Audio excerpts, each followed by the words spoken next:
This week on the season finale of the Tiger Basketball Report, we'll discuss the end of the 2015 season versus Elon, and later we will count down the top 10 plays of the year and look ahead to next season. Get ready, fans. The Tiger Basketball Report begins now.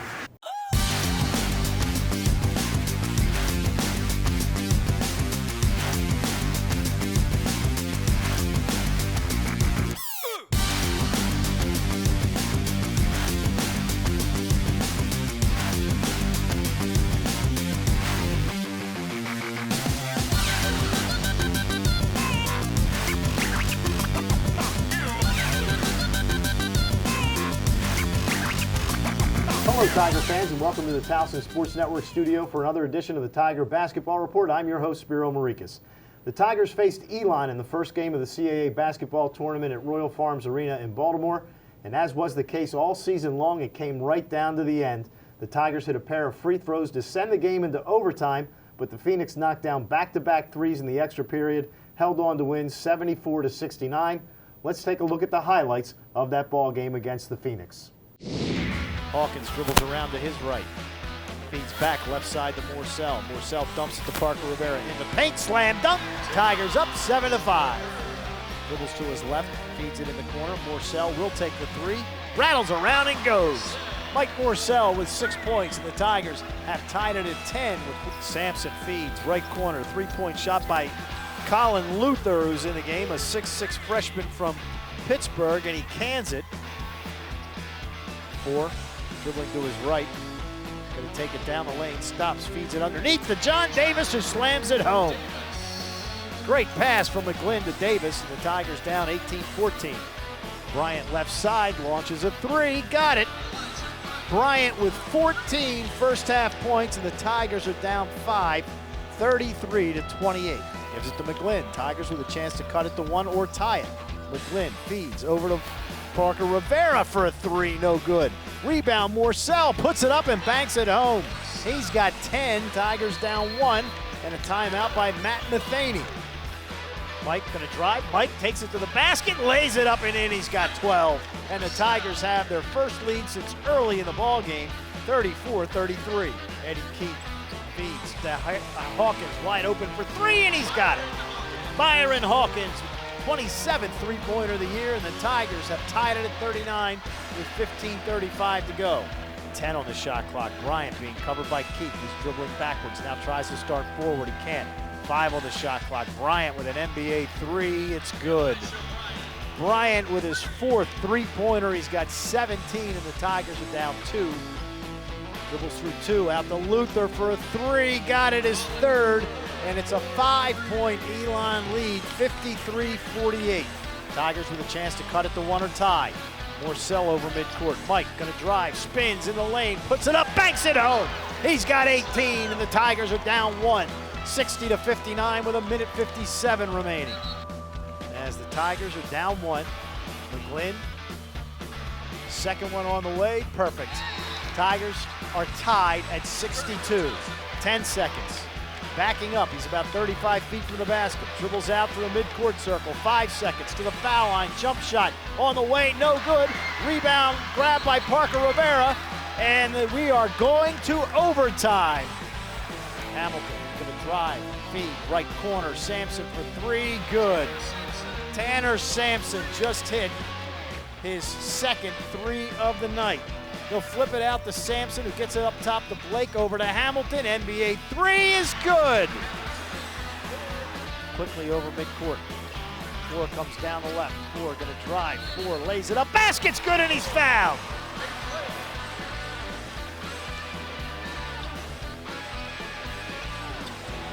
McGlynn launches another three. This one no good, and that's it. The ball game is over.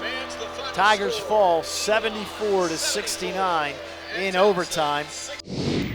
Freshman Mike Morsell, who made the CAA All-Freshman team, led the Tigers with 18 points in the game against Elon. That was one off his career high. Towson finishes the year at 12-20. With me now to look at that Elon game and talk about the rest of the season, the head coach of the Tigers, Pat Skerry. And Coach, you knew going into the game that it was going to be close because every CAA game you played this year was close, so that was no surprise. No, it was a hard-fought game. We anticipated that. We had talked to our guys all week, and we ended up having 19 conference games, and 17 of them were within 5 points and under 5 minutes to go. So, give Elon credit. They set a CAA record making threes. I thought we did a decent job contesting a lot of them. They made some big ones, and I thought our effort was good. We had good field goal defense. I think plus 18 on the backboard. Yeah, I think if I look at the game, obviously their three-point shooting, and we had some, which we hadn't had in a while, some untimely turnovers, a couple post feeds, just some things like that. So we were scratching our head a little bit afterwards, Spiro. We did two things that I think is important to winning. We led our league in field goal defense and rebound margin for the third straight year, but we didn't. We obviously didn't have the results we expect or need, so we've got some alterations to make on the other end of the floor. Well, one alteration that you made during the course of the year was starting to give Mike Morsell more playing time. And I think in that Elon game, we saw Bryant, who was the CAA Rookie of the Year, and Morsell, who we may be biased, could have been close to Rookie of the Year had he played as many minutes as Elijah Bryant. So we saw two of the best young guys in the CAA in that ballgame. Yeah, I thought Bryant was outstanding that night, but I think Mike has the highest upside of any new guy in our league. Just the growth he made during the year, and he was so young when he came in, and we weren't sure, changing some practice habits and getting him stronger. And he went from jumping center last year on a terrific high school team, but jumping center to being a guy that we put the ball in his hands and ball screen for him late game in conference tournaments and big conference games. So that speaks a lot about him. He's going to work. He's wired the right way. He's got a great family, and he's our two guard moving forward. And at 6'6", and some of the tools he has, I'm excited about where he can get us to. Did you ever think about using him to jump opening time? Maybe we should. I have to go back and see how we did it in most of those. I think we were okay, but maybe we should think about it. You got to go back and see what his high school record was, man. Yeah, they were good. I'll tell you that. Sean McAloon down at St. John's in D.C. does an unbelievable job. So he was part of a really good high school program and AAU program. All right, so the Tigers finished off the season not the way they wanted. We've come to our first break. When we come back, we'll take a look at some of the best moments from this past season as we count down the top 10 plays of the year. The Tiger Basketball Report will return right after these words. Brian Vickers, Aaron's sponsored driver. He doesn't just love racing, he lives it. We got the paper! Woo! His pit crew follows him everywhere. Oddly, so does his boss. Red, sign that, sign that. And his passion for racing is rivaled only by his passion for errands. No credit needed. I'll take it. Woo! Congrats. Aaron's makes owning easy through lease ownership, so you can own the life you want. You'll find it on the sidewalks of Little Italy and on the porches in Catonsville. You can see it when friends meet in Mount Vernon. It's pride. Pride in our city, pride in our people. That's why MedStar Health is building the most accessible healthcare system in the region to look after everyone from Lutherville to Locust Point. So no matter where you go, no matter who you are, you're never far from MedStar.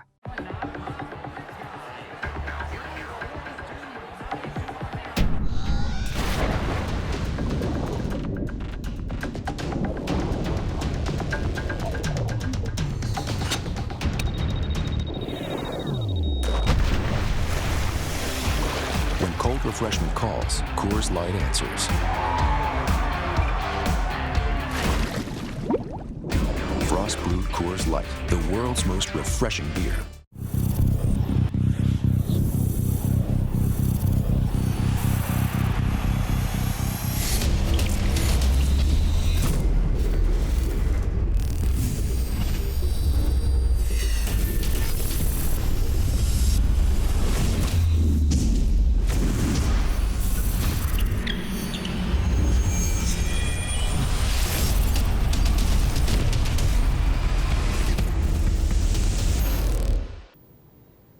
Welcome back to the Tiger Basketball Report. I'm your host, Spiro Morekas. The 2014-15 season had many highs and lows, but when it came time to pick our top plays of the year, there were many to choose from. Here are the top 10 plays from the season of Tiger basketball.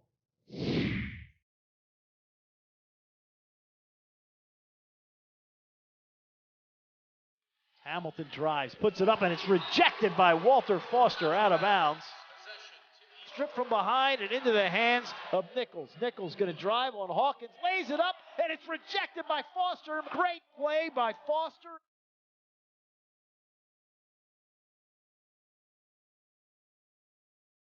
Over midcourt, comes down to the top of the key, makes a move, in the paint, spins again, puts it up and scores. Great move by the freshman. 22-17, he leads the Tigers with 6 points this afternoon.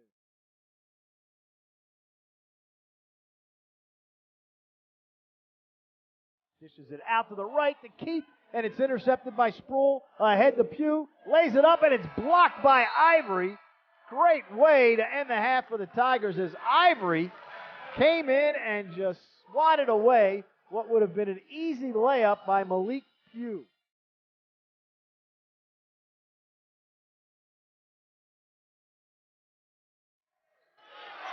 Turned over. Morcell up ahead to Hawkins. Behind the back and the finish off the window. Boy, that was sweet. Looked like John Wall on that with the around the back pickup.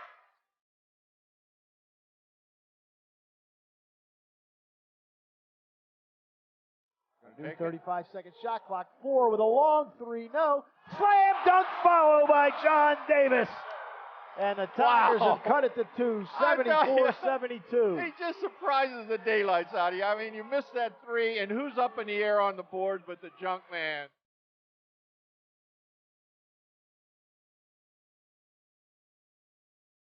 Hayes to the baseline left side, puts up a 10-foot jumper off the front of the rim, no good. Davis the rebound. Ahead to Hawkins. Hawkins bounce pass to Morcell. Slams it home, and the Tigers up 15-10. Mike with 7 points.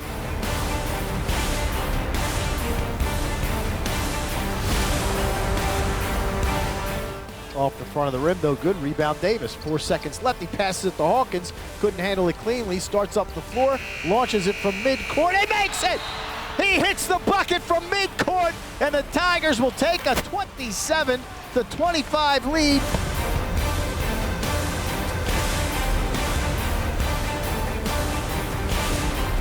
Ivory to the top of the key, flips it to Davis. He'll drive. He slams it home. A monster slam by John Davis from about 7 feet out. It's 7-6. Comes down the right side, passes to his left, and Davis takes it straight in, and a second slam dunk of the ball game. And the Tigers are down 7. Throws it over midcourt to Foster, ahead to Davis. Nobody home. His 3rd slam dunk of the night. He's got 19, and the Tigers are down 3.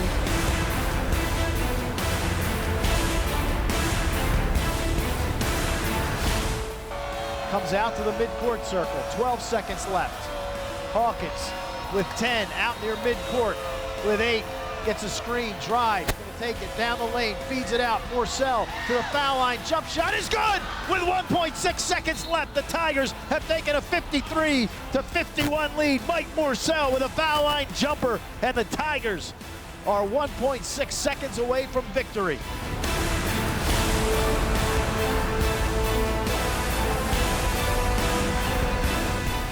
(54-49), Tigers down 5. That is Hofstra's biggest lead. There's a drive by Parker Rivera, and he slams it home over Gustis. 54-51. Tell us if you think TJ's dunk should have taken the top spot. Tweet at Towson_MBB and tell us what your favorite play was from this past season. Right now we have to take another break. The Tiger Basketball Report continues right after these words. Can we get a little help? We've got Pepsi. What if we just take like 15 minutes? Halfway through the game? They got Pepsi. Boom, boom, boom. So what do we call that? Halftime. I like halftime. Even the first halftime wasn't halftime without Pepsi. See Katy Perry live in the Pepsi Super Bowl 49 halftime show. We're back. The CAA Men's Basketball Championship returns to Baltimore. Bringing March Madness to Charm City, March 6th through 9th at Baltimore's Royal Farms Arena. Tickets on sale now. This is CAA Hoops. The road starts here.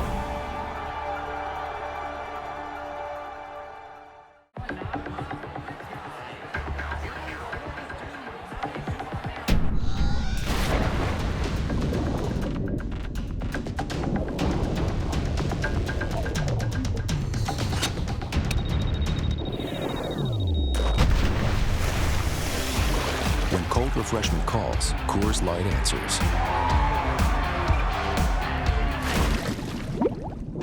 Frost brewed Coors Light, the world's most refreshing beer. Mariner Finance is a consumer finance company, so we offer personal loans. Mariner Finance is a great place to work. It's a great thing for anyone with the entrepreneurial spirit. Everybody in every office has an opportunity to achieve and grow. Be your own leader. Be a leader amongst the fellow coworkers in your office. The training and development that we do at Mariner Finance is one-on-one. Someone who has been there, done it, experienced it. There is no better feeling. Learn with us. Grow with us. Run with us. Welcome back to the Tiger Basketball Report. I'm your host, Spiro Morekas. The Tigers finished out the year 12-20. However, the Tigers played one of the youngest lineups in the NCAA throughout the season, and the future is certainly looking very bright for this program. Coach, as we talk about next year, before we get to next year, what do you do now with the team between spring and next fall when you guys gather for practice? You know, we'll come back from spring break Sunday night and have some individual meetings, which will be a little bit different this year. We're giving them some more tailored workouts, some things that they did well comparatively by their position in conference, some advanced stats on themselves, always a DVD of all their shots. And then we'll get right to work. You know, I always tell our guys the one kind of constant in athletics and life is change. So we'll get right after it Monday with some more morning workouts than we've had. You know, our guys are hungry. We have a saying with guys, are you in the circle? Not 1 foot in, not on the circle, you're in the circle, and I think we have a group that is. Now, with that said, no one's happy about being so close, not getting to where we want to get to, so we've got to, as a staff and as a head coach, as players, we've all got to improve, and that'll be the focus on their bodies, and then on a lot of stuff offensively we've got to get better at. You know, I think adding Moto and having some young perimeter guys get some experience under our belt, our real focus is going to be on playing faster on made baskets and those type of things, and that's going to be something we really spend some time on this off season. You look and you mentioned Moto, who's a transfer from Wake Forest, who got significant playing time with the Demon Deacons. Many times, you know, a guy like Jarrell Benjamin, he was buried on the end of the bench at Georgetown. Moto was not buried on the bench at Wake Forest. He was an integral part of that team. How much of a change will that take? But the fact that he's practiced with the team all year long, does that help so it will be an easy transition? Yeah, our guys know. They saw him practice. He's had a really good sit-out year. You know, Jarrell's a measuring stick for any transfer. That's a heck of a measuring stick.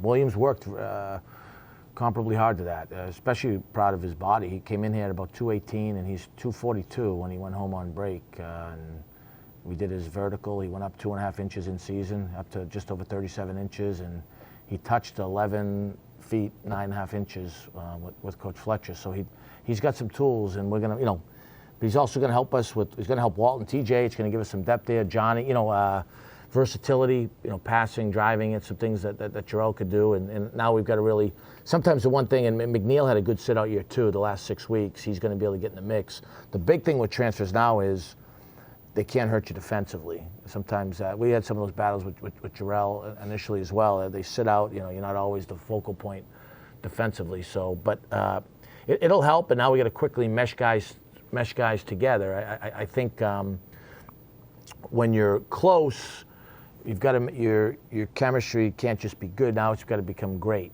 knowing each other's games. And I've said this a lot to our staff that, and our players will hear this a lot. We had so many new pieces that we probably had too many unknowns. Well, you know, we're not going to have, there's no excuse that we have as many unknowns. So as we make some adjustments, we'll make a lot of adjustments defensively. I don't think there's a reason to do that. But we'll make some adjustments offensively, I think, are better suited to our personnel. And the thing is, as the season wore on, you were playing the freshmen more and more minutes and more together. So they have worked together as a group now, and it's not going to be an excuse of inexperience. No, Morcell was terrific. And I think Eddie Keith ended really well and started the year really well. And they get sick and banged up a little bit in between, so I'm expecting him to have a big offseason. And I thought Hawkins had a good year. When you really look at his stats, especially compared to, I thought there were two terrific freshman point guards in Holden and Talley at Wilmington and Delaware. And, you know, it's funny, we went back and looked, like Byron's assist-to-turnover ratio was just as good, if not better. It was better. Was it right in between both of them? shooting percentages. I think what he didn't have, in fairness to him, was he didn't have a couple of older seniors with him on the perimeter like maybe those guys did. So Byron's a guy that arguably has been our hardest worker.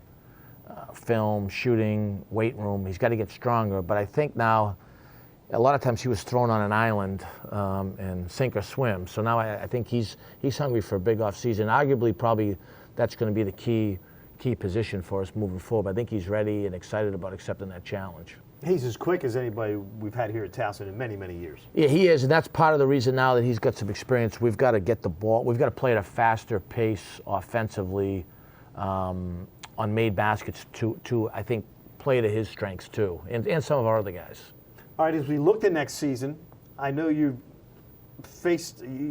put yourself in a position where you're going to play in one of the top tournaments in the country early in the year, and you're going to get a measuring stick right away of how good the team's going to be. I don't know if it's going to be a measuring stick or it's going to be a baseball bat to the side of our body, but it'll be exciting. We've never played as a university or in a program in one of these type of tournaments. It's a Charleston Classic. Charleston Classic, the week before Thanksgiving. ESPN sponsors 4 tournaments: Charleston, Puerto Rico, Orlando, and Anaheim. So this is a major tournament, and we've got brand name programs: Virginia, Oklahoma State, Ole Miss, George Mason, Long Beach State, Seton Hall. So it's going to be a tough tournament for us. But I think look, we're either going to be able to go into that and hit pay dirt, or we're going to find out some things we need to get better at before we get into conference play. But the premise behind these type of tournaments is that's what, if you're fortunate enough to get the NCAA tournament, that's what it is. Neutral floor games against, BCS schools. So we'll be excited. It's a lot of work to do before then. But I do think it's a good thing for our program, and it's certainly not easy games. We're going to play a 4th game as part of that tournament. You're allowed to do that, and we're going to start a home and home with George Mason, and the first game's going to be here at CQ. So it'll be the first week in December, which I think it's great to get such a brand name program from the Atlantic 10 back here and restore a rivalry that we'd like to keep going for a long time with them. So the Patriots come back to CQ Arena. We have to take one final break, but we will be back with more of the Tiger Basketball Report after this. You'll find it on the sidewalks of Little Italy and on the porches in Catonsville. You can see it when friends meet in Mount Vernon. It's pride. Pride in our city, pride in our people. That's why MedStar Health is building the most accessible healthcare system in the region to look after everyone from Lutherville to Locust Point. So no matter where you go, no matter who you are, you're never far from MedStar.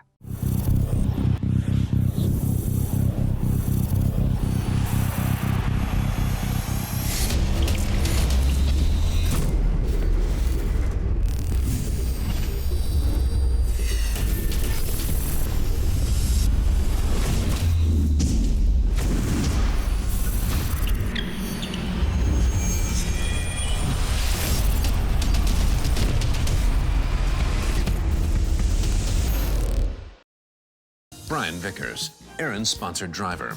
He doesn't just love racing, he lives it. We got the paper! Woo! His pit crew follows him everywhere. Oddly, so does his boss. Red, sign that! Yeah! And his passion for racing is rivaled only by his passion for errands. No credit needed. I'll take it. Congrats. Aaron's makes owning easy through lease ownership, so you can own the life you want. Yeah, we're on vacation next month. My family churns through all sorts of data. Well, now we have mobile share value plans with rollover data, so the data you don't use this month rolls over to the next. Sounds great, but what's your angle? I don't think I have any angles. Hardball, huh? Look, if you want me in on this, I want a piece of the action. Oh, well, you get the rollover data automatically, so you're already in on the action. Deal. You should negotiate more stuff. You're pretty good at it. Introducing AT&T Rollover Data. The data you don't use this month rolls over to the next month. Welcome back to the season finale of the Tiger Basketball Report. And Coach, before I say goodbye for the year, the great General George S. Patton once said, "Success is how high you bounce after you hit bottom." Not bad, Spiro. Well, this is it's not a farewell. It's just it's a goodbye. And I guess what I should say to you is, it's been my pleasure, Spiro, to spend these days and long hours with you and the staff here, and I'm looking forward to a great offseason, and all is not lost. The inconquerable will to never submit or yield, Spiro. Wow. Philosophy instructors, you should watch this show. Socrates. Thank you, fans, for tuning in all season long to the Tiger Basketball Report. Make sure you catch new episodes of the Tiger Lacrosse Report every Friday this spring, and we'll see you in November for another season of Tiger Basketball, and go Tigers.